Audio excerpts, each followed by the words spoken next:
Dear Buttercup, Mostar had been on my bucket list for 10 years, ever since I saw a postcard of its iconic bridge. When I finally made it there, I realized the city had far more to offer than just beautiful old buildings. As magical as it looks, that beauty exists side by side with a deeply heartbreaking history. On this short trip, I explored the old town, crossed the famous Most, and stopped countless times just to take in the views from different angles.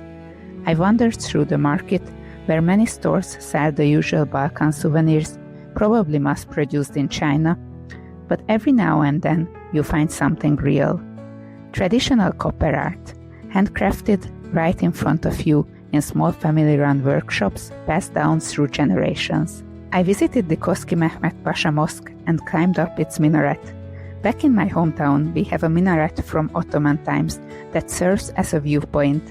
It may sound funny, but when I first started traveling in Turkey, I was utterly disappointed that I cannot climb the minarets of the mosques. So this was only the second one I ever climbed, and it felt like a must. I don't know if Mostar is always this windy, but during my visit it was intense. At times it honestly felt like the wind could pick me up and send me straight into the river below.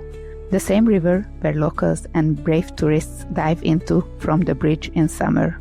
I wouldn't recommend the minaret climb if you are claustrophobic or afraid of heights. That said, they both applied to me, and I still made it, so I guess it depends on how determined or stubborn you are. Thanks to my host, I got to explore beyond Mostar as well. We visited Pocitei, a historic village nearby. I fell in love with the atmosphere. It's slowly becoming more popular, but it still feels raw and untouched, with buildings that haven't been overly restored. Climbing the tower there was no small challenge either, but the view from the top is absolutely worth it. From there, we went to Blagai, known for the spring of the Buna River, and the Dervish monastery built right beside it. We didn't stay long, just enough for a few photos, but the setting was lovely. Our final stop was the skywalk on Fortica Hill, just outside Mostar, another test of my fear of heights, and another one I somehow passed in spite of the crazy wind. After all the beauty and adventure, I felt it was important to face the darker side of this place too, so I visited the Museum of War and Genocide. I spent 3 hours there, reading one heartbreaking personal story after another, watching disturbing footage. I was petrified. I left with a kind of emptiness that's hard to describe, and the unsettling knowledge that we as humans haven't learned anything from history at all. On my last day, I did something a little questionable. I sneaked into the sniper's tower. It's technically forbidden, but the locks don't seem to last long, and it was possible to get inside through the main gates. During the war, snipers used this building to target civilians. Today it stands as a hollow concrete skeleton, its walls stripped away and covered in layers of graffiti. Some random, some deeply connected to the past. While I was inside, I was running on pure adrenaline, partly from trespassing, partly from climbing exposed staircases despite my fear of heights. That's why I'm smiling like a maniac in the photos.